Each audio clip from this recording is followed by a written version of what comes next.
I had an older brother who was 2 years, or I guess 3 years older than I was. When he was a senior in high school, the day or two before graduation, he died in a car accident when I was 15. So his passing motivated my parents to have more kids. I need to know about you to understand the person I'm sitting with today. When things get tough at a startup, Spencer Rascoff compares it to a Tough Mudder race. It sucks while you're in it, but you know you'll be proud once you've finished. This mindset helped him navigate Hotwire through 9/11 to a $700 million exit and build Zillow into real estate's digital leader. Now, through his startup studio and Harvard classroom, he's showing the next generation that true entrepreneurship isn't about avoiding pain. It's about finding strength in the struggle. Creating a great startup is like writing a hit album. Most people need life experiences. So it's just very, very hard for a college student to do that. The media overvalues and overemphasizes founders in their 20s. Totally agree. What was the hardest thing about running Zillow? Spencer Rascoff. Thanks for having me. I'm excited for the conversation.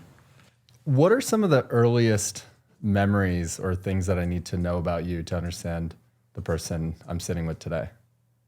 I was a competitive chess player as a kid. Started playing chess, I think, in kindergarten and got really good and competed a lot. By fifth grade, I was the captain of my elementary school chess team, which won a couple national championships. And I was the fourth best rated chess player in the country. And I learned a lot from chess. Actually, I think chess is a great activity for people of any age, but especially for young people. I learned the importance of concentration, preparation, competition, how to stay focused for long periods of time. I learned how to win, how to lose. So that was a very important formative experience for me. How did you get into chess? We had a chess program at my school, a new chess coach that joined, a Yugoslavian guy named Spencer Jovanovic, Mr. Jovanovic, who was exactly what you would imagine an Eastern European super hardcore chess coach with a thick, what seemed to me like a Russian accent. I guess it was a Yugoslavian accent. This is in the mid 80s. And Mr. Jovanovic ran a tight ship, and he expected a lot out of his students. But if you put a lot into it, you got a lot out of it. So I was fortunate to go to a school that had a chess program and a chess coach like that. He was really my most important early teacher, coach, mentor, and somebody that helped shape me in a lot of ways. When you think about your mentors, how do you look at your parents, both mom and dad individually, their role and contribution to? My mom was a loving, involved parent. She worked. She was a realtor when I was a kid, which became important later when I started doing things in the prop tech and digital real estate space. She was also a teacher, so she taught fifth grade science for many, many years at our school. And then when my older brother became old enough to start entering her classes, she switched schools to sort of get out of our way. So she was a very involved parent, and that was obviously important as a kid. My dad also was a pretty involved parent, a little bit less so because he worked hard and traveled a lot. But my dad was a great entrepreneur in the music industry, and watching his career was certainly formative for me, and it helped inspire my career in entrepreneurship. Can you tell us the story about how your dad shifted his career? Sure. My dad graduated from Penn in 1967 and was a CPA, got an accounting degree as an undergrad, and became an accountant and was a CPA at what at the time was called the Big 8 accounting firm. Today it's part of KPMG. And he was the youngest partner at this accounting firm. And in the early 70s, he was in the men's room in New York at his fancy kind of Wall Street accounting firm. And there was a British man next to him in the men's room, disgruntled and sort of muttering under his breath. And he's like, I'm so mad at this stupid New York fancy pants accounting firm. And my dad says, what's the problem? How can I help? I'm a partner here. And he says, I flew all the way here from London to get your firm to take us on as a client. And you all rejected us as a client. He said, who do you represent? What do you mean rejected you as a client? He said, I'm Prince Rupert Lowenstein. I'm the manager of the Rolling Stones. And your accounting firm said they wouldn't take us on as a client because we are bad people. We throw TVs out of hotel room windows, and we have histories of drug addiction, all sorts of other wild things. This is the Stones in the late 60s and early 70s, a little bit different than today. And my dad said, well, that seems interesting. Maybe I can do that. And so he took a 6-month leave of absence from the firm and from the partnership to be the tour accountant on, I think it was the 1972 European Stones tour, and ultimately left the firm and started his own firm that would go on to be the business manager, but more importantly, the tour producer for the Rolling Stones and U2, David Bowie, Paul Simon, Pink Floyd, 38 Special, Lynyrd Skynyrd, Elvis Presley, Shakira, many, many others, the Police. It's a fun and interesting story, and obviously shows the importance of serendipity in people's careers, but the impact that it had on me was one wherein I watched his career change over the 30 years that I was aware of him having a business career. I watched him change and pivot to adapt to changes in technology in his industry, in the music industry. So in the 80s, when I was young, it was watching him change his business model as the format of music changed from 8-track to cassette to CD, and then illegal streaming, and then legal streaming more recently. And he had to change one of the bread and butter pieces of his business, which was doing royalty audits to make sure that bands were paid by the record labels as the formats changed. And then it was watching him reinvent his business as the touring industry changed. So in 1989, the Stones hadn't toured for 8 years, and they hadn't really spoken to each other in 8 years for most of the 80s. And my dad and his partners basically invented what the way the touring industry works today, which is this 360 touring concept where producers go out and raise large sums of money. In my dad's case, they raised a couple $100 million to the 1989 tour, and they basically bought the tour outright. So they gave a cash advance to the band, a couple $100 million, and now the producers own the tour instead of the band owning the tour. And it changed the sort of almost the power dynamic, or I guess the business model of touring, wherein if the producers own the tour, then they're developing ancillary revenue, they're building out dynamic ticket pricing and complex merchandising strategies and customer retention strategies, things that bands weren't really focused on prior to that. And that, of course, is the modern touring era that we live in today. So he was at the forefront of that, and I could walk you through a number of other examples. But watching him change his business model as his industry changed, and watching him be entrepreneurial in his own business through a period of dynamism in music and touring was really influential for me. Were you guys close growing up? Very close, absolutely. Yeah. What was your relationship like with your mom? Also very close. I mean, still close to this day. Yeah. So I had an older brother who was 3 years older than I was, who, when he was a senior in high school, the day or two before graduation, he died in a car accident when I was 15. And so his passing motivated my parents to have more kids. So when I was a senior in high school, when I was 17, my parents had my brother and sister, who are now 18 years, well, then they were 18 years younger. Today, they're still 18 years younger than I am. So I have two much younger siblings who are in their early 30s. I'm in my late 40s because of the passing of my brother. But I was close with my parents and still am close with my mom. My dad passed away a couple years ago. Sorry to hear that. I guess what I'm really curious about that. So if your siblings are basically 18 years younger, that's almost like they could be your kids in some ways. Yes, right? It's a generational difference. Yeah, I'm more like an uncle than a brother. Yep. So what I'm really fascinated by, and what I think a lot about, is how much of who we are is formed from the 0 to 6. So I guess the question I have for you is, having seen your siblings grow up being an 18-year-old, how much of their personality was true when they were from 0 to 6 that is still true now? Well, I'm sure I know you might have gone to college and... Yeah. I mean, well, I'm sure there are social scientists and developmental experts who spend their entire life and career trying to figure out the true answer to that question. So there must be some consensus in the scientific community about the answer to that. I guess my gut, from my own experience, is I don't know, like maybe a third from 0 to 6, a third sort of 6 to 12, and a third everything else. So they're sort of 12 plus. I mean, like in my personal case, for example, I think my sense of competition and restlessness and ambition was pretty fully formed in the first 6 to 10 years. I met my wife at 17. We got married at 27, and so now I've spent much more time with her than I ever did with my parents. And so that third, I think, has mostly been formed because of her, and she's changed some aspects of my personality, certainly for the better. So I'd like to leave open at least a third for the 20 plus age cohort. So I don't think you're fully formed until you meet your spouse, who if you're lucky like I am, you end up spending more time with your spouse than your parents or your siblings. So where do you think the competitiveness came from then? Some of it came from chess. Some of it came from my sense of competition with my older brother. Probably those two things. Yeah. A little bit from sports, but for me, chess was a big one.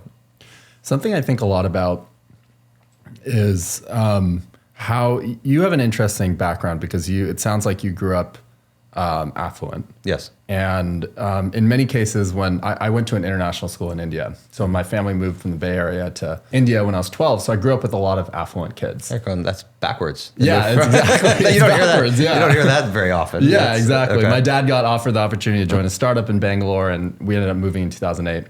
And one of the things I observed was it was very challenging for people that are super wealthy. Yep. To continue to have drive, motivation. What would you distill as like the key ingredients to foster something like that when raising your own kids? So it's a great question, and my wife and I talk about this a lot, and it's something that you might be, listeners might be surprised to learn, or maybe not surprised to learn.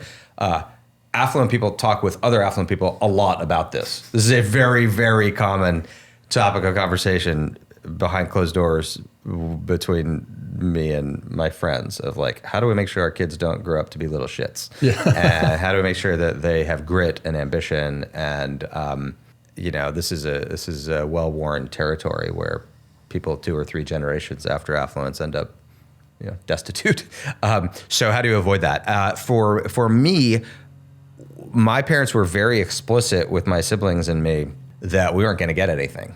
And, they said to us many, many times that we will be lucky enough to graduate debt-free from whatever the best college or graduate school we're able to get into is or are. And that's it. Not another penny after that. And that is exactly what my parents, they stayed true to their word. So I got into Harvard. They paid for Harvard. I graduated debt-free. I'm very grateful for that. And they never gave me a penny after that.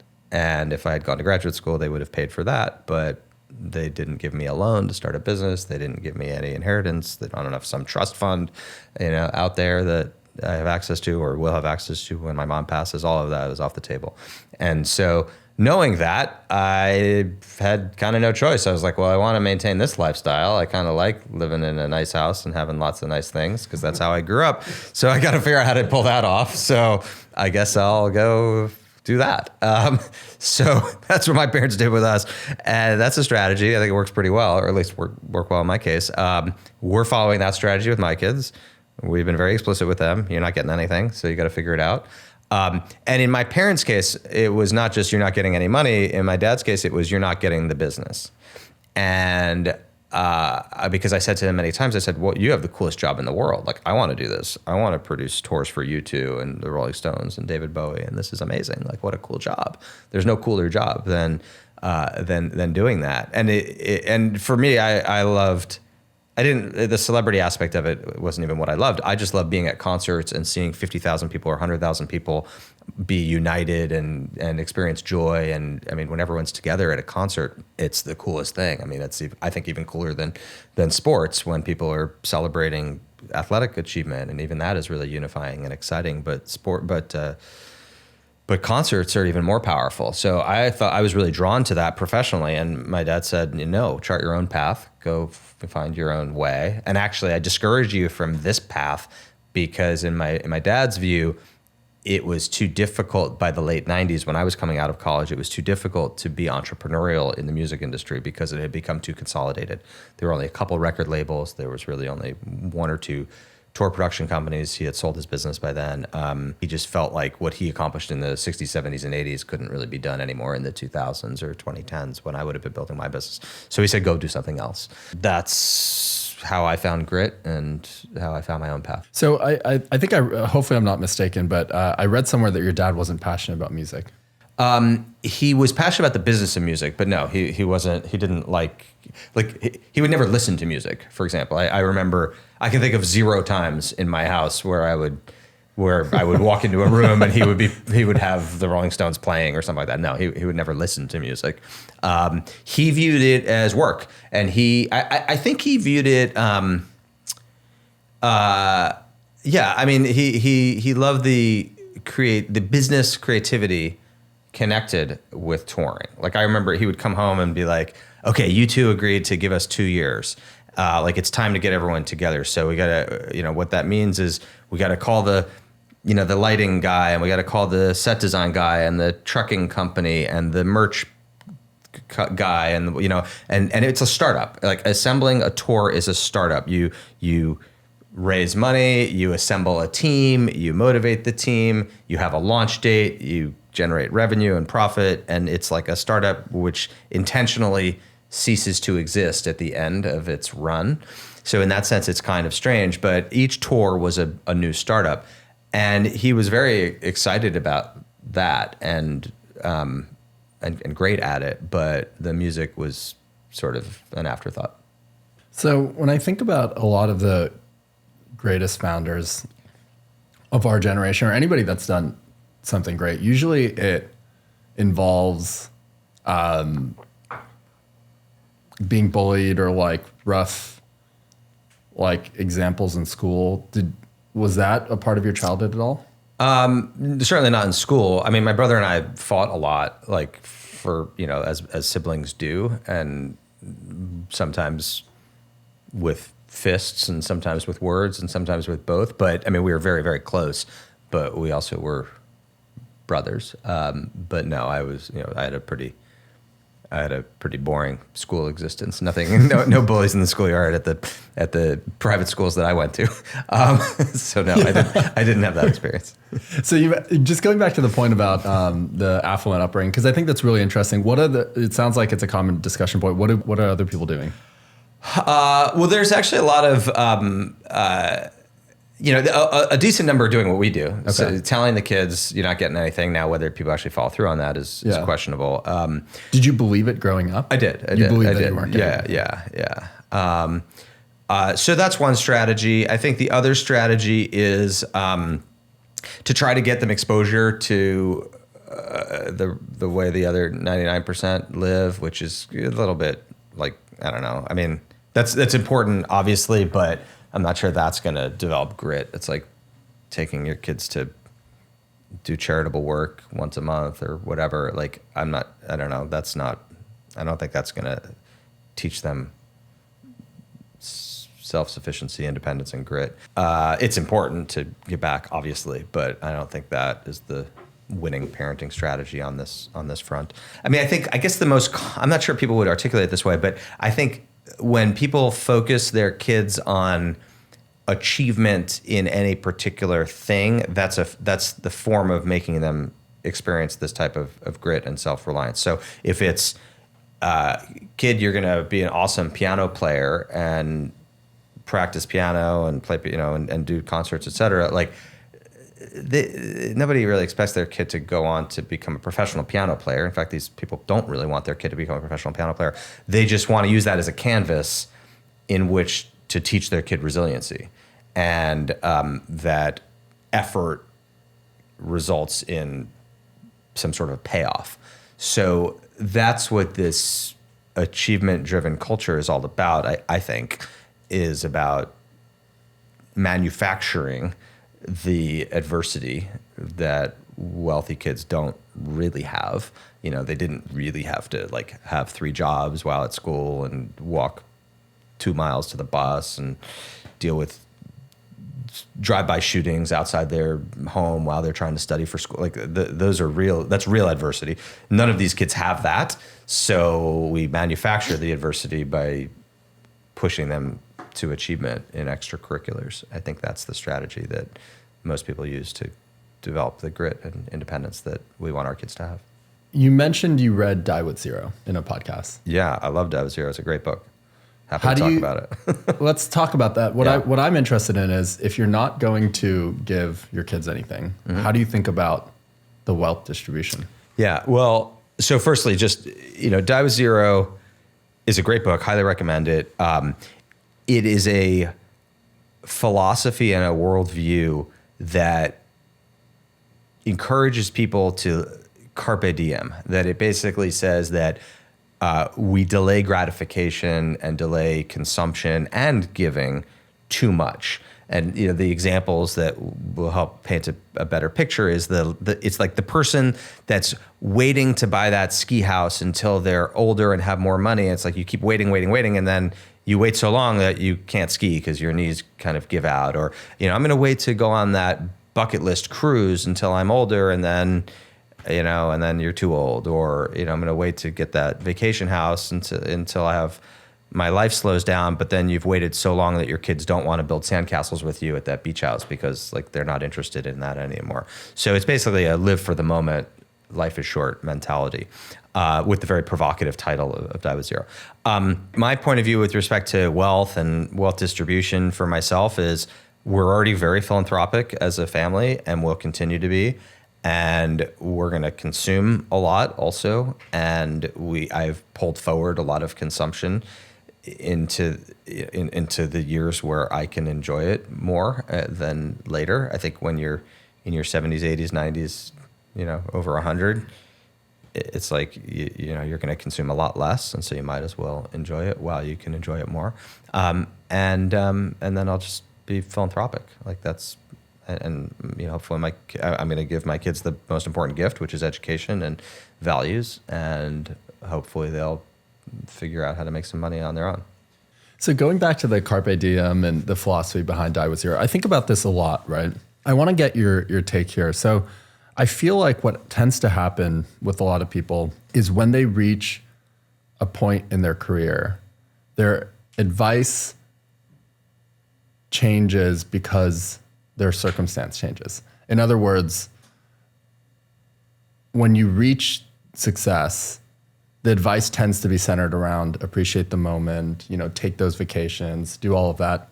How do you think about that? Well, yeah, so it's a good question, and I kind of hate the title of this book because it makes it's like people hear it and they're like, oh, Die with Zero, that's easy for a rich person to say. Like, well, how, I'm struggling to make rent. Like, how am I supposed to live that philosophy, right? And what if you actually read the book, what it articulates is that anybody can adopt this type of philosophy in their own way. So, a good example of this is there are a lot of people who intend to give money to their kids when they die. Maybe it's even if it's not a large amount of money. And so an example of this is if you're in your 50s and you've got a kid that's like 30 and has a 1-year-old, pay for a babysitter for them once a week. It's like $200 or something, and let them and their spouse go out or take a Saturday morning walk or whatever, or you could do it instead of paying for it. And, you're giving them that gift of time back. That is so much better at that era, at that age, than waiting until they're 60, you're 90, and you give them the $100,000 in your will, and it's completely meaningless to them at that age. They're like, they already have their money. They're 60. The inheriting $100,000, they would have been much better off having gotten a couple $1,000s when they were 30 and they needed the money. They rail against the idea of doing laundry as an example in this book, which is like the author argues, and this is a bit provocative, obviously, but it's like, doing laundry, unless you actually love it, is just a terrible, terrible use of time. Like almost anybody, you should always pay somebody else to do your laundry is like the argument. And again, that's a little bit of an entitled point of view, and I'm not the author, so I shouldn't have to apologize for his his perspective. But the point is that there are many ways, big and small, that you can enjoy consumption a little bit more, a little bit early on, when you can enjoy it more than you otherwise would later. Mm-hmm. So on that point though, when you think about like let's say putting the book aside, right? Yeah. Somebody becomes really successful. Now their worldview of where they're at in their life changes because they've solved the comfort problem, mm-hmm. right?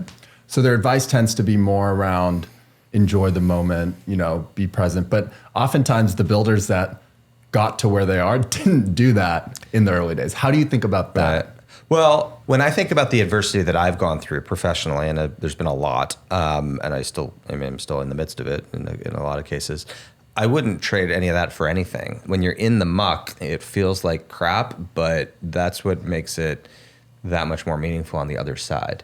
So I'm not sure if that's answering your question, but I guess I think of it as like, I don't know, enjoy the ride, like when the roller coaster is going up and when it's going down, because you never know when it's going to switch from up to down or down to up. So it's a little bit harder, and it takes more of a positive attitude.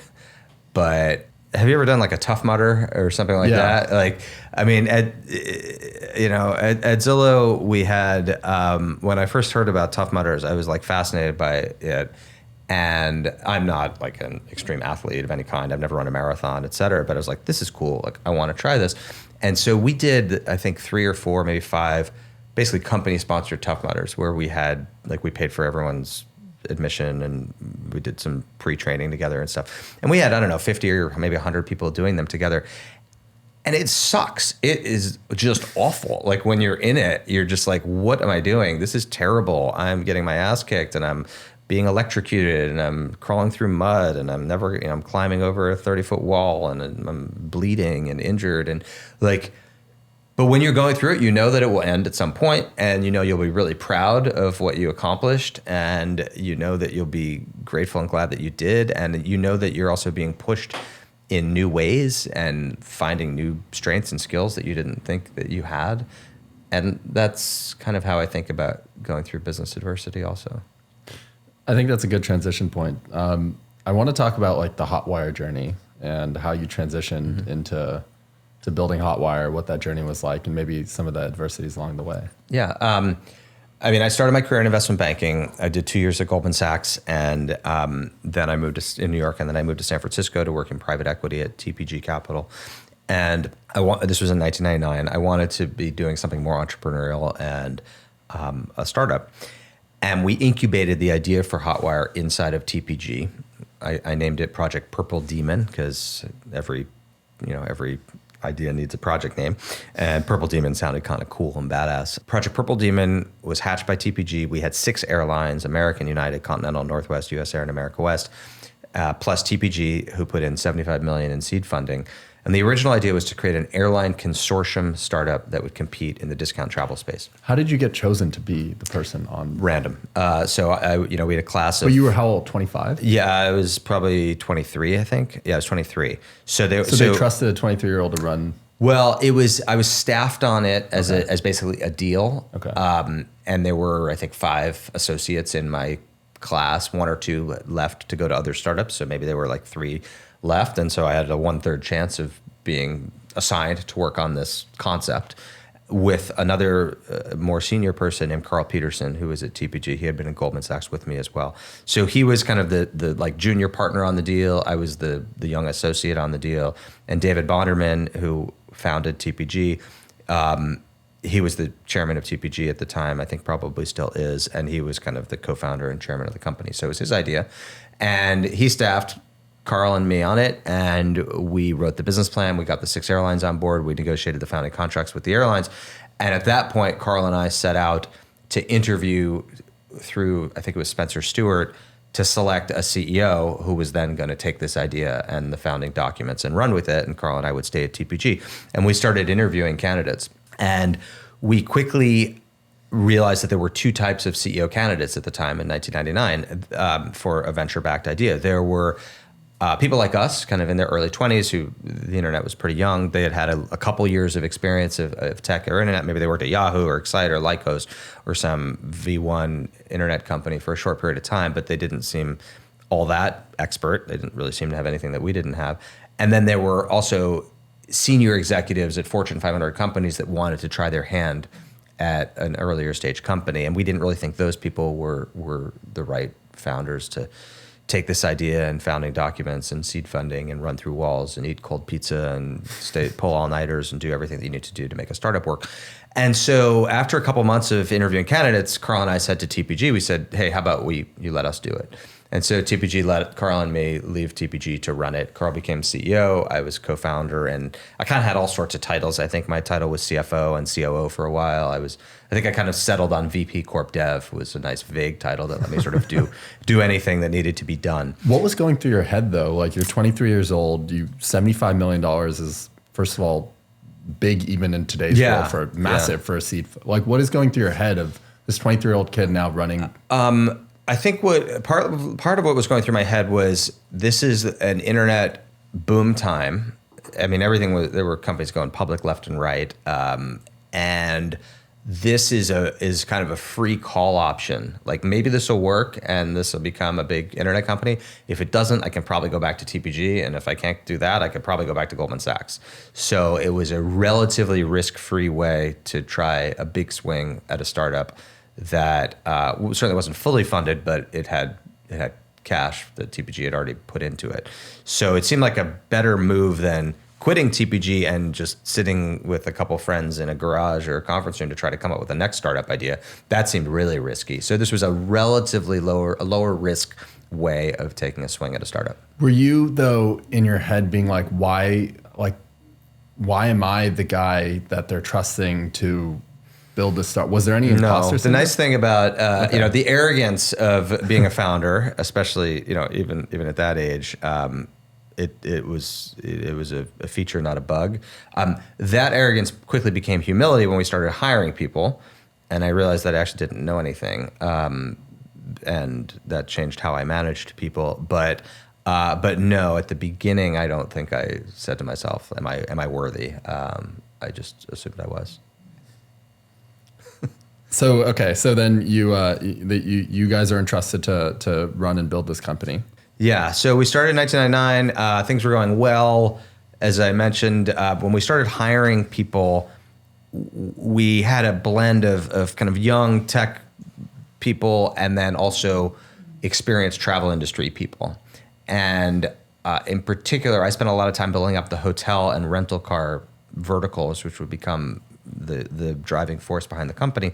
And so I started hiring the really experienced hotel executives, people that had run digital distribution at Starwood and Marriott and Hilton, or had run revenue management at Delta or United, people who were twice or three times my age and had 20 or 30 or 40 years of experience in the travel industry. Many founders experience this, especially when they start hiring people with true subject matter expertise in the vertical that they're working on, where they realize that that they really are pretty clueless, especially about the particular category. That like a disruptive streak is not enough to guarantee success. And what I remember, for example, I had two hotel industry people, John Savage, who came from Starwood, and Steve Fitzgerald, who came from many other hotel chains. And I remember, and this other guy, Richard Marcus, all of these were three great early employees of Hotwire. And I remember thinking, like, these guys are all obscenely old compared with me. They were in their 40s, God forbid. Of course, now I'm 49, and I think that sounds pretty, that sounds quite young. But at the time when I was 23, they seemed like impossibly old. And I thinking to myself, like, how can I possibly be their boss, be their manager? I don't know what the hell I'm doing. And so I changed my leadership and communication style to adapt to that. And I switched it to be more of a servant leadership approach, where I would say to my direct reports, what do you need to be successful? How can I help you? How can I clear your roadblocks? Rather than, here, you should do X, Y, Z, because I didn't know what they should do. Instead, they knew what they should do, and I was there to support them and to help them. And that was great, actually. And that is still the way I manage and lead to this day, whether it's founders that I'm mentoring or companies that I'm co-founding. I mean, that communication style and management style, I think, is the right one. And I learned that kind of on the fly by being so inexperienced. How do you think about the founder mode concept? Maybe you could just explain what it is. So, I mean, this kind of became all the rage a couple weeks ago. I guess Paul Graham wrote a post about founder mode, arguing that there's a certain mentality that founders have that cause them to run through walls and are super detail-oriented and hands-on. Elon Musk is the sort of prototypical example of this, but there are obviously many others, from Steve Jobs to Sam Altman and others. Actually, I'm not sure Sam Altman would be described this way. I think he might be a little bit less hands-on. I don't know. I've never worked with him. But anyway, I don't really agree with this mentality, to be honest. And I thought a lot about whether I should get engaged on the public debate on this topic, and I mostly decided to keep to myself. I teach a course on entrepreneurship at Harvard, and I've talked about this with my students, but I decided not to pick a fight publicly, and I'm going to try to choose my words a little bit carefully here so things don't get taken out of context. My point of view on it, though, is that there are two different ways to manage. One is to set vision, strategy, mission, culture, hire great people and motivate them, and then try to clear their roadblocks. And the other is this founder mode, which is to be more directed with them and basically tell people what to do. I prefer the first. I just think it's a more motivating place to work. I think that there are places where a founder can dive in and go deep. But I remember at Zillow, for example, sitting in rooms when we were talking about some product design issue of whether this button should be there or this thing should be that color. And I don't know. There's no real reason to think that I'm any better. The head of product should be the best person in the world at that. And maybe I'm better than they are on that. But if that's the case, then I probably should hire better. And I can't be in the room all the time. So I'd rather have great experts in each of these areas and make sure they're properly motivated. And then I can get more leverage by having them do that without me. So that's been my philosophy. And I guess that puts me at odds with the this conventional wisdom of founder mode being the shit. So when I think about this, I think about, for example, Brian Chesky talked about Steve Jobs and the way he employed founder mode, which was all Steve did was just review things. He'd review everything, right? And when I think about that, there's a couple things that come to mind that I want to get your thoughts on. I think there is certain levels of intuition that's just built up from starting a company from scratch, right? You understand everything so deeply, more than anybody else in that room. Number two is the incentives for a founder are aligned with employees, but in some ways they're not completely aligned, right? Employees want to avoid getting fired. They want to avoid taking risks. They want to avoid making mistakes. Founders just want to do, because they're not at risk largely. Of course, the board can fire you, but so how do you think about those two things? I think over a medium period of time, high quality people don't want to be second guessed and have their work constantly reviewed by someone, even if they think that person's brilliant. So, I remember one time I was in this product meeting and they made this decision and I thought to myself, I don't agree with this decision. And then, but I didn't overrule it. And then the head of product came to me a couple weeks later and I said to her, I disagreed with that decision. And she's like, yeah, but if you want to have great people, you're going to have to accept that some of the time. So I don't know. I mean, it's obviously it's impossible to argue with the results of Apple or Tesla or some of these other companies. But I do wonder to myself sometimes, I don't know. I mean, of course, Tesla is successful and SpaceX is successful, but could it possibly have been even more successful if maybe some rough edges had been sanded down or ironed out? Maybe. I mean, could Apple have been even more successful? Maybe maybe its culture of innovation could have persisted long past Steve Jobs' death if he had built more of a bench and created more of a culture that wasn't dependent on him. And so, these are successful companies, but maybe they would have been even more successful with a slightly different version of, maybe somewhere in the middle between founder mode and whatever the other thing is called. That's kind of my, I don't know, that's my, yeah. my so in thinking. other words, is it a bug, not a feature? Yeah, or like knowing when to dive deep and when not to is I guess maybe more the question. So like we sort of got on this. We started the Hotwire story, but Hotwire, when we went through September 11th, which was a huge crisis, obviously. My co-founder and I guess, went into founder mode, and the circumstances demanded it, and that meant that we were more involved in certain cost-related decisions or product decisions or strategy decisions than maybe we otherwise would have been. But it was like for finite periods of time in certain areas that were really mission critical, it didn't mean that we were looking over everyone's shoulder all the time, and it didn't last forever. And so I think maybe that's the difference between founder mode and I guess manager mode. Can you talk to us about that story? Sure. So by September of 2001, Hotwire had been around for about 2 years. We were doing very well. We were closing in on Priceline, and we're a top travel website. We had about 200 employees.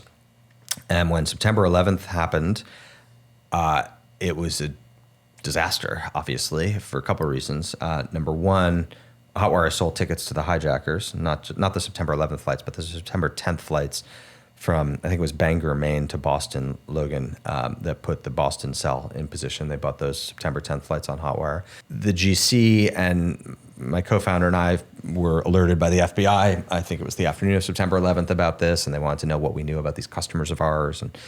And we didn't tell the company. We didn't really tell, I don't think I even told the executive team, and I certainly didn't start talking about it publicly until pretty recently. I intentionally waited 20 years to pass before I started even sharing that story, because it created this just sense of palpable guilt on the part of the handful of people at the senior level that knew that we were somehow connected with this tragedy.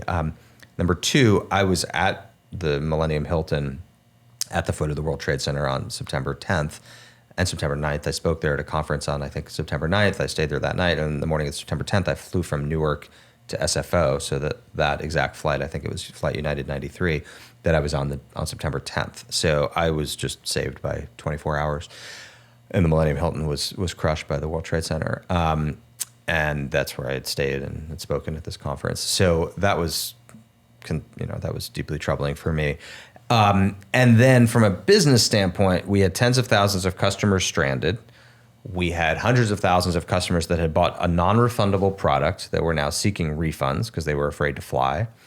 Planes were grounded for about a week, and travel demand essentially vanished for almost a year because people were afraid to fly and afraid to travel.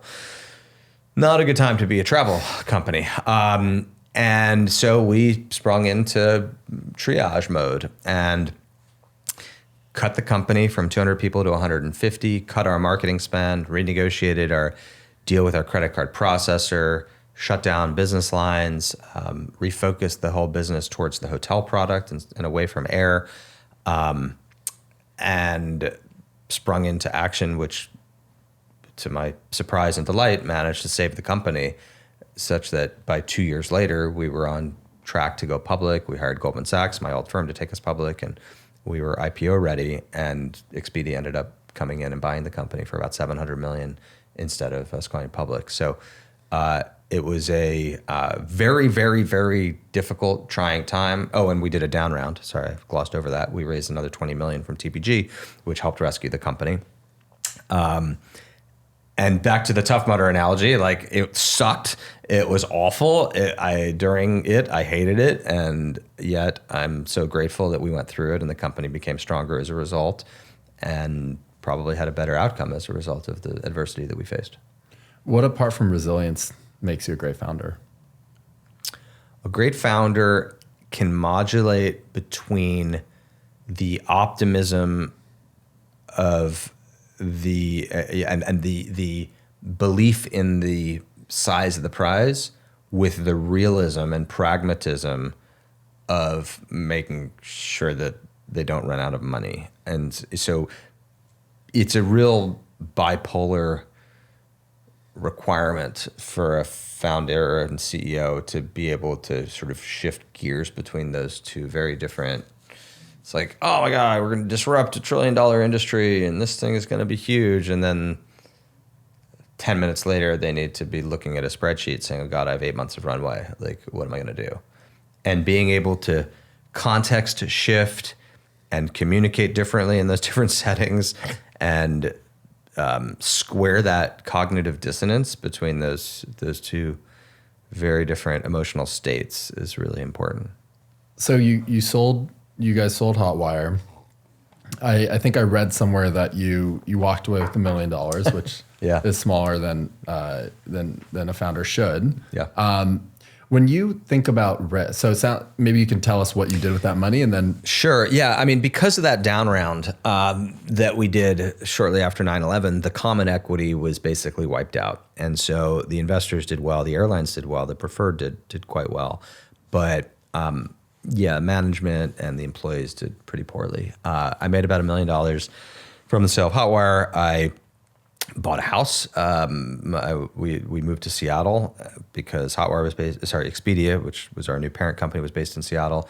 And my wife had gotten into med school in Seattle at University of Washington. So we moved from San Francisco to Seattle. We bought a $700,000 house, and I put the other $300,000 into what would become Zillow. So in the pre-seed round of Zillow. How did you meet Rich Barton and the other founder? Rich and Lloyd were running Expedia when they bought Hotwire. So I met them on the other side of the table negotiating to buy my startup. And you guys decided to work together how? We only overlapped at Expedia for a short period of time because shortly after I got there, after they bought Hotwire, they both left. And I stayed for about another 6 or 12 months as an executive at Expedia Group, overseeing the hotel business for Expedia Group, which was Expedia, Hotwire, Hotels.com, Travelocity, Orbitz, and a couple other brands. And when I decided, after having been there for about a year or so, that I wanted to do another startup, I reached out to them and said, let's do something. Let's start something together. And we then spent with Kristen Acker and David Beitel, who would become other co-founders, our CTO and head of product, both former Expedia people. The 5 of us spent months in a conference room in downtown Seattle trying to come up with a startup idea. And eventually Zillow was hatched. How would you describe the superpowers of the 3 founders? We have overlapping skills. So Rich and I in particular are both good at spinning, at dream weaving, at communicating, at selling the dream to employees, investors, the media, ourselves, parents, any spouses of candidates that we're recruiting. So the charisma, which is a really important founder superpower that is necessary to dream weave, that's something that we certainly had on the founding team. Lloyd initially, and then over time, I think I developed a really good product sensibility about what consumers want and what is unnecessary. And then business strategy was very important. I mean, back to the chess analogy from the beginning of the conversation, there were a lot of very important chess moves that we made at Zillow strategically that ended up making us successful. And so that was a really important superpower. Recruiting was a very important superpower. So the first 20 or so employees all joined us from Expedia. They had worked with us before and wanted to work with us again. And that undoubtedly gave us a big head start. When you think about dream weaving, can you dream weave without believing yourself? It's hard. I've never tried. I mean, I don't know. The story that immediately comes to mind when you ask that was Austin Allison, who started a company called Dot Loop, which Zillow acquired for more than $100 million. And then we worked together at Zillow for 4 years. And then Austin and I left Zillow together to start Picasso together. When we first started jamming on different startup ideas, I pitched him on one of my startup ideas that I was really passionate about. And he's like, okay, this is interesting. Let me think about it. Let me do some market research and, come back to you. And so he called me back a week later and he's like, that's a really good idea, but I don't care about it at all. Like, I am not passionate at all about that. I'm not interested. Let me tweak it and pitch you a different idea. And he pitched me the idea that would become Picasso. And so I guess the answer is, I tell that story because Austin is as good a dream weaver as anybody. He's got incredible charisma, great at selling the dream and the vision of Picasso and of .loop, his prior company, and of Zillow when he was there for 4 years. He just couldn't get fired up about my idea. And I agree with him in retrospect. I mean, even at the time I agreed with him, I thought to myself, there's no such thing as a good founder. There's only a good founder for a particular idea. If you asked me to go start a healthcare marketplace for assisted living facilities, I would be terrible at it. Like, I know a lot about building marketplace businesses. I could but I just wouldn't be fired up, and that I would be missing that energy and passion, and so I wouldn't be good at it. But lots of the other things that I've done, I am passionate about, and that I think contributes to my success. So when you think about passion as like an input metric to doing something great, is it fair to say that passion can be and should be manufactured? In other words, all the employees that joined Zillow weren't necessarily, my guess is they weren't passionate about it, but it is the job of the leader to manufacture passion. I think there has to be some interest in what you're doing, and then it's like a fire. It's like if there's the beginning of a fire, then you throw gasoline on it, it grows. But if there's no excitement or passion, I think it's really hard. But but reflecting on it now, it's a good point. Like, the first 50 employees that we hired at Zillow, we didn't even tell them what we were doing, because it was pre-launch, it was top secret, valuing every home in the country, producing a website where you'd see a price on every rooftop. We did not want the world to know that that's what we were building. And so we recruited all of those people. All they knew was it was the Expedia and Hotwire people, and we were working on a startup, and it was stealth, and it was in real estate, and that was it. That was all they knew. So did they have passion for what we were doing? No, not really, but they had passion for innovation. They had passion, maybe for working with us again. Maybe they had passion for building for the consumer. So they were kind of, there was a little bit of fire burning, but maybe not fully blown out yet. Because when I think about passion, people love to say be passionate about what you do and all those things, and I think that's true. But when I think about passion, it's just too opaque for me. For me, it's more like, what is the leading indicator to passion? To me, it's excitement. So how do you manufacture excitement such that excitement then turns into passion, right? Because I think passion just feels vague. I think excitement is very tangible and palpable. It's like, where do you see your energy changing when you're talking about something? And if you can follow that, ultimately, I think it is our job to kind of manufacture passion by following excitement. Mm-hmm. I like that. I'll steal that. Okay, so we got a little bit sidetracked. So one thing I want to talk to you about. So $1 million, $300K in the business. That's 30% of what you made. You talk about risk. I agree with your point. I've read this, or I listened to an episode where you talked about, I think people overvalue like risk. How do you think about that? Startups are risky in the sense that many of them fail, most of them fail, but that's not really risk. I mean, there's reputational risk, there's a risk of embarrassment, but soldiers take risk, firefighters take risk. Like, that's real risk. Police officers take risk. If a startup fails, it's like, sucks. You lose money, people lose money. But I guess I think that people overstate the level of risk that they're taking, especially if they've got some a cushion of some sort, or that they've got a degree, or they've got a network that they're probably not going to go hungry, probably not going to lose their home. Like, they'll probably be able to recover from that. I talk to people all the time that are like working at a safe job, and they say, "Oh, I really want to work for myself. I really want to do something entrepreneurial. I really want to start up, but like, it's just so risky. It's so risky." And I don't know. I think those people haven't really double clicked on what the word risk means in that context. Yeah, I've been confused by that because I think a lot of these people are super qualified. They assume that they can't go get another job or a job after they take. In some ways, like as an employer, I would value somebody who took an entrepreneurial risk and is now coming back even higher, right? Because it's displaying some trait that I think is unique and valuable. Yeah. I think what they're maybe consciously, maybe subconsciously focusing on it's really fear of failure and reputational risk of doing something that doesn't work.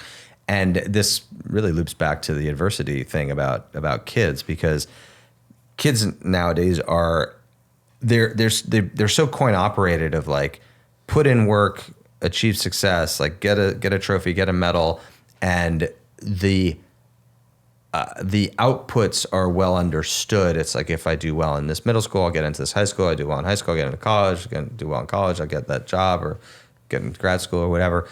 And startups are not like that. It's like it's the path is not well understood.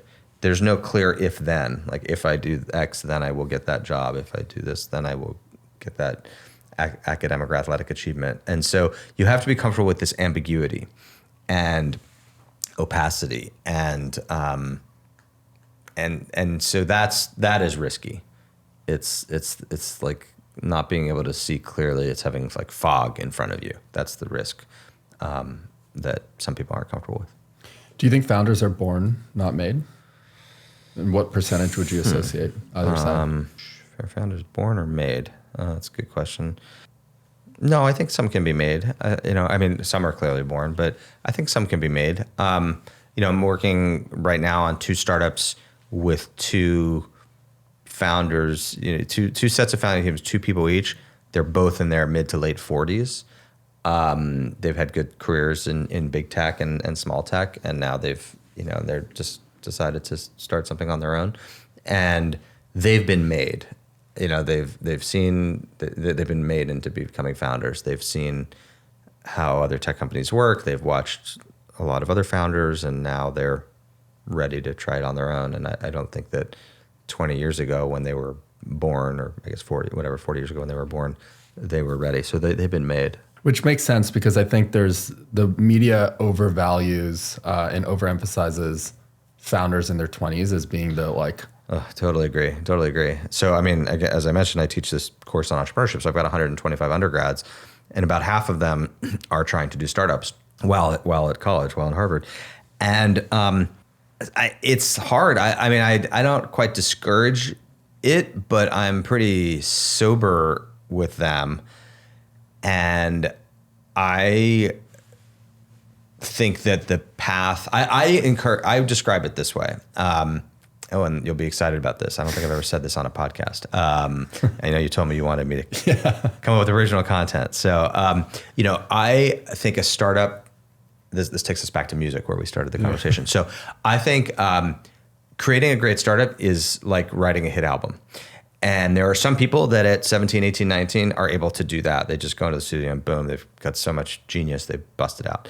But most people need life experiences. For most people, if they want to write a great album, they need to fall in love and fall out of love and lose a parent and hitchhike across Europe and have all their stuff stolen and have crazy stuff happen to them and meet people, meet collaborators on all those wild adventures, so that when in their mid-20s or early 30s or whenever, they sit in the recording studio, they've got their collaborators, they've got their sound engineer and their lyricist and their drummer and their guitarist and their producer. And the equivalent in startup terms is their angel investor and their lawyer and their VC and their growth stage investor and their co-founder and their head of product and their designer, because they worked with them at these other companies, or they met them at a conference, or they were friends with them at business school or whatever. Like, so it's just very, very hard for a college student to do that. They haven't had life experiences. They haven't seen how other companies operate or how other companies create products. They haven't met collaborators. So I really encourage people to seek their the beginning of their founding journey a little bit later, like at least after 5 or 10 years in tech rather than right out of college or in college. And I feel bad saying that because I'm supposed to be teaching undergraduate entrepreneurship, but like my goal is to encourage them to also to maximize the chance of success also on some level. And the ideas are easy and execution is hard. And I think you have a much better chance of success and executing successfully if you have more of a network built out. This might be muddy waters, but as a professor teaching entrepreneurship, how much of entrepreneurship do you feel like can actually be taught versus just execution?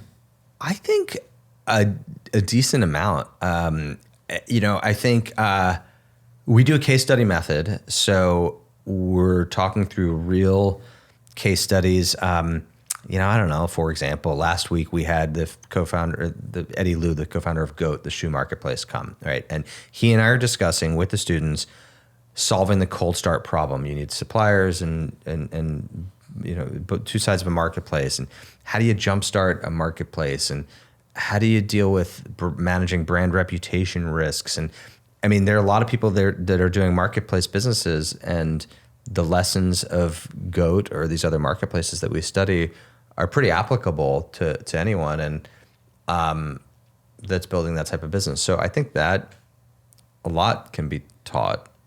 There's clearly some instinct that is part of it, but I think a lot can be taught. So we didn't get to finish the Zillow story, but you took $300K, invested it. What happened next? Yeah, we decided that we wanted to do something in digital real estate. The internet was more than 10 years old. This is 2005.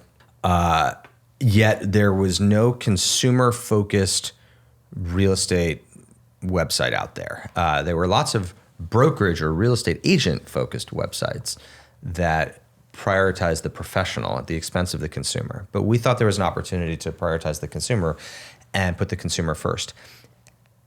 We then asked ourselves, well, what's the most important question that people ask about real estate?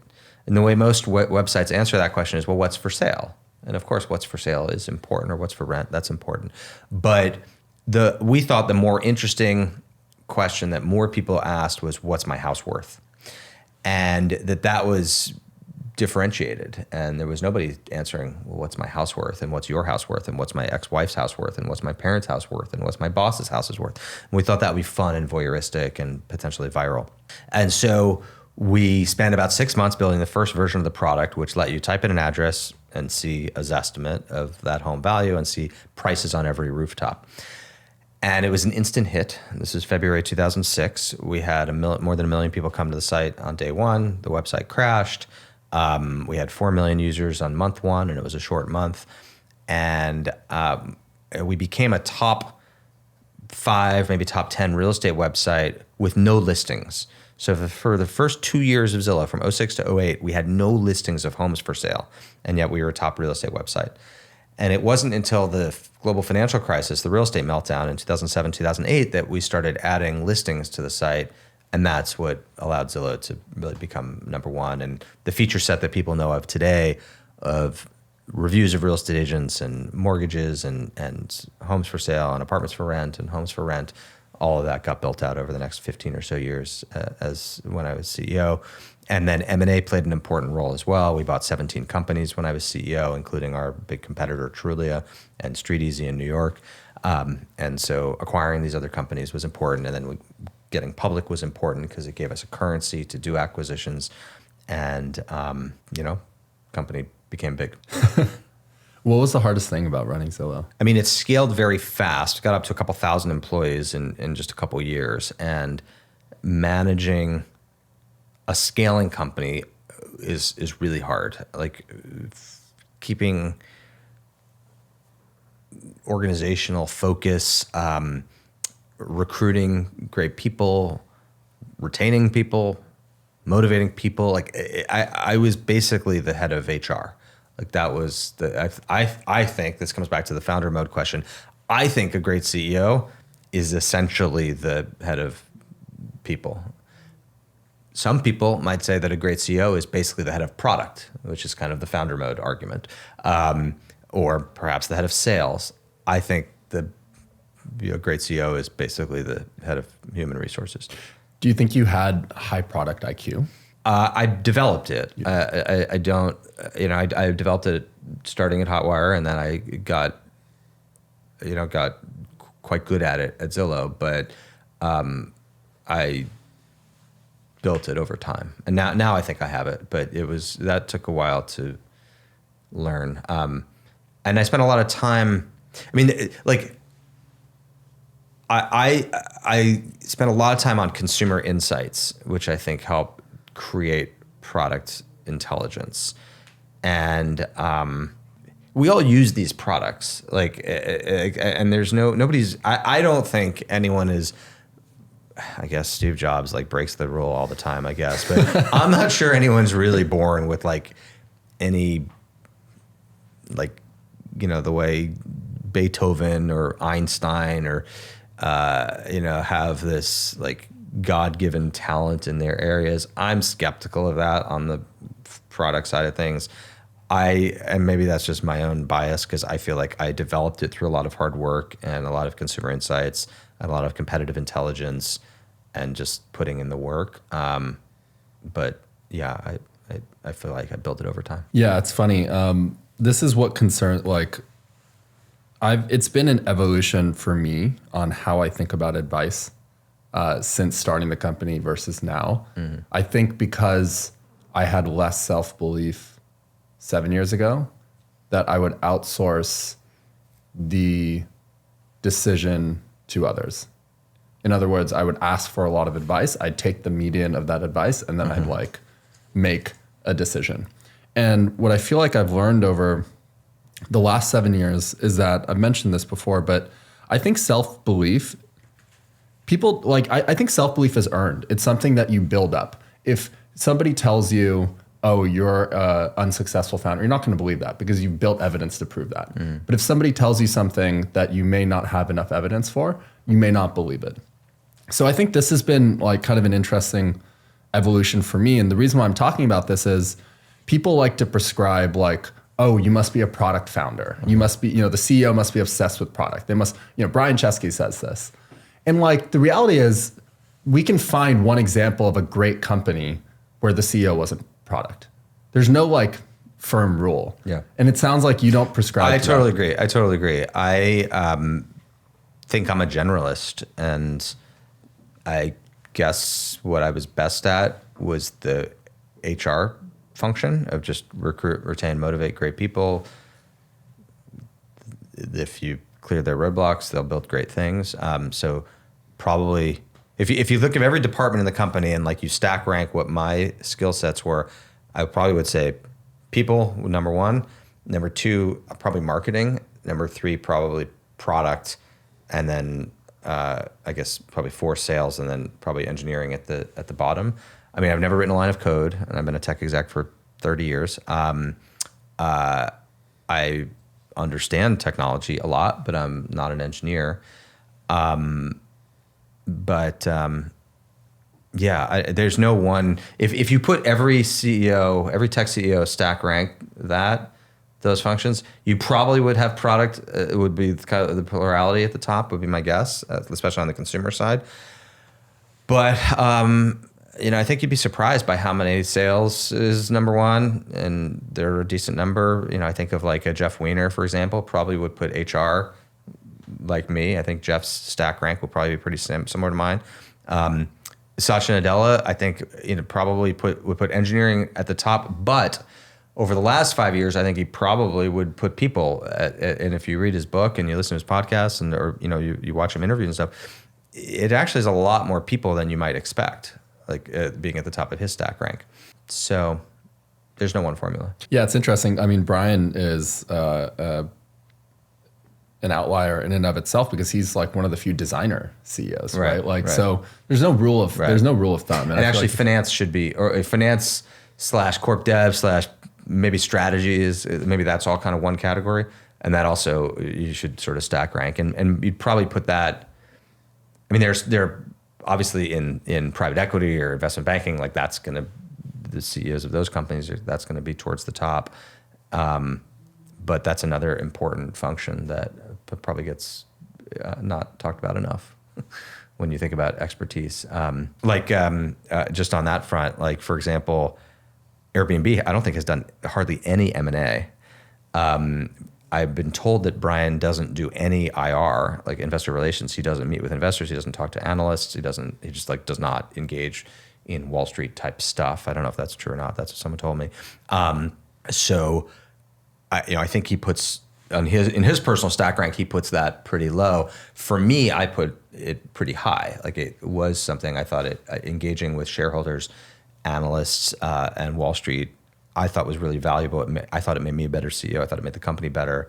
And we really used that as a strength of ours. And that became really important. Do you think employee satisfaction, I know Zillow was notorious for having super high Glassdoor rating, all of that stuff. Do you think employee satisfaction is ever at odds with company priorities? Like, how do you balance that?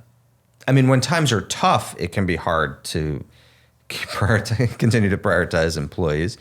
Especially when you're cutting and you're not doing the 401k match, and you're cutting health benefits, and you're cutting staff, and you're not investing in learning and development and hiring new people. It's very difficult to convince people that you care about them and their career path if you're not putting money behind it and resources behind it. So I mean, that's that. I've been through that 3 times now, with Hotwire after 9/11, with Zillow after the financial crisis in 07, 08, with Picasso through COVID, and then with Picasso through rates going up and kind of the tech, basically the tech recession of the last couple of years, pre the AI boom. And it's hard, and it increases the burden on executive communication and dream weaving, and it can be done, but it just takes more intentionality and effort. How do you think about your ability to how you've obviously gone through a lot of tough moments in each of these companies? Like what do you use to weather tough times? What's your formula if you were to distill it? I'm an optimistic person.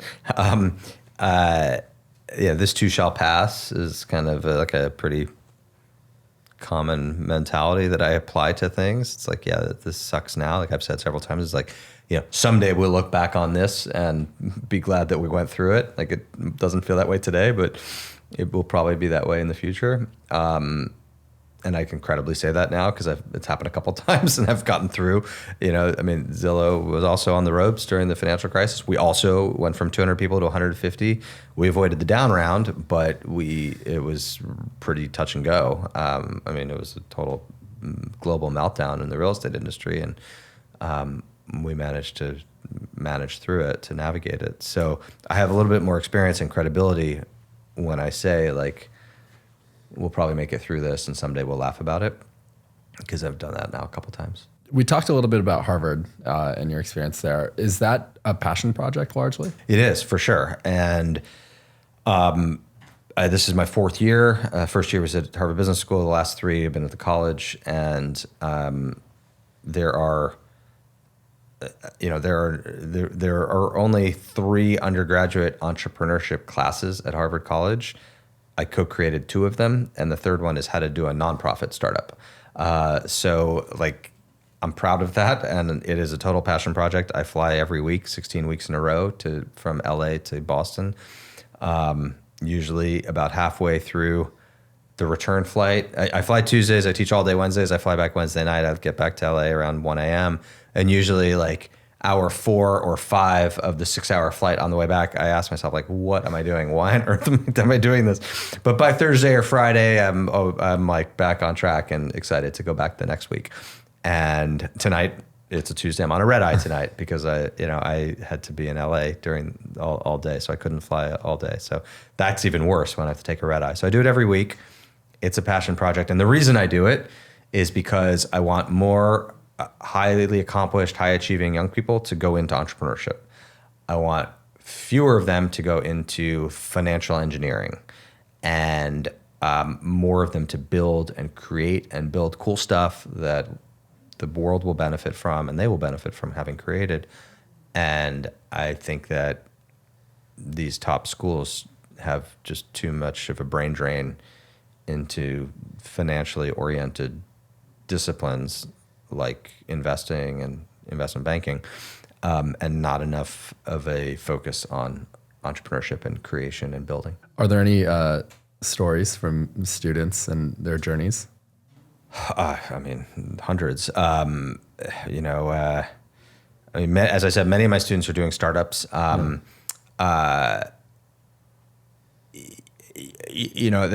common problem is that sometimes these startups are features, not companies. Another common problem is that they're building, which is understandable because we talk a lot about founder product fit and founder market fit, but they're building things for them. And so they're solving, problems that people have in when they're in college that are not, maybe there's not enough money associated with those opportunities. Like there's a lot of ways to solve problems that young people have, like finding food and meeting people and finding drinks and things like that. And so the enterprise software stuff tends to get short shrift, and more consumer stuff tends to be interesting to undergrads, which is understandable. Which I think is a lot of people's paths, right? I think it's the way I see it is like when you first start out your entrepreneurial journey, you're kind of just like entering the maze, and your job is to continue to dig, and eventually after enough action, you'll find some. I mean, if you look at like even what did Sam Altman start? Like Looped, which was like, right. Not OpenAI of any sort. So I think like that probably is Totally. Par for the course. And I have many students that I think that to myself. I think like you're going to be super, and some of them I've said this to them, like this will not work, but I want to invest in your second startup, or maybe your third.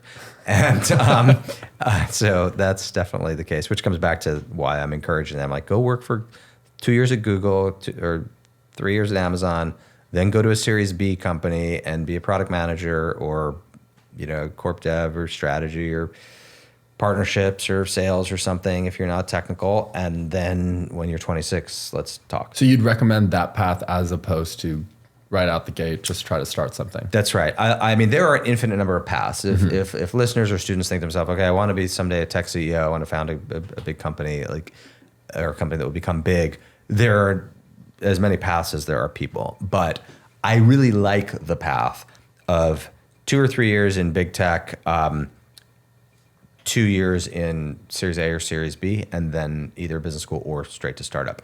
And when people ask me, okay, specifically, what should I do in those roles? Ideally, you want to be at the intersection of consumer or the user and product. So it's basically like product management, product marketing. If you're an engineer, that's great, but you want to make sure you get business exposure. You want to be where biz and eng intersect, if possible. What is the value of being at a big company? You build network. The people that are your peers are going to go on to start companies. You'll angel invest in them. They'll angel invest in you. You are meeting future people you can recruit and collaborate with, co-founders, et cetera. You learn how, when companies have resources, how product gets built. So what type of research do they do? How do they A/B test? How do they resource allocate? Like, I mean, at a startup, you won't have those resources available to you, but it's just, you're seeing excellence.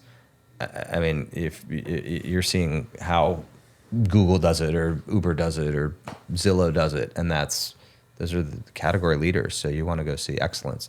And then it's also really valuable branding for your own, for your own experience. Like when you're 26 and you're pitching a VC, if you've got 3 years at Google or Amazon or Uber or Zillow and 2 years at your Series B startup, you're going to look really qualified, much more qualified than when you were 19. So final question. I know you started a venture studio, 75 and Sunny. Are you more passionate about investing or foundering? Foundering. It's funny when people are like, "Oh, you're a VC," but I'm like, no, I'm not a VC. I'm a founder. I mean, 75 and Sunny is a family office, and through it, I'm an angel investor in probably 60 or 70 startups. But where I'm much more passionate and where I spend more of my time is on the 5 companies that we've incubated that I'm co-founder and chair of. And of those 5, 3 of them are former Zillow teams, no surprise, that have started companies with me. And those are 3 sets of teams that have come to me and said, you were a great mentor and manager and colleague and peer who want to start something together. And so we've workshopped different ideas, and then I've funded them and we've started them together. So my Slack is, I basically have 6 Slacks. I have the 75 and Sunny Slack, and then I've got my 5 startups that I'm co-founder and chair of. I'm in their Slack all day long, helping mentor and coach those teams. And that's where I get a lot of positive energy and excitement and joy. Where can people find more about you? 75andsunny.vc. So that's 75andsunny.vc. Spencer, thank you. This was a lot of fun. Thank you for having me.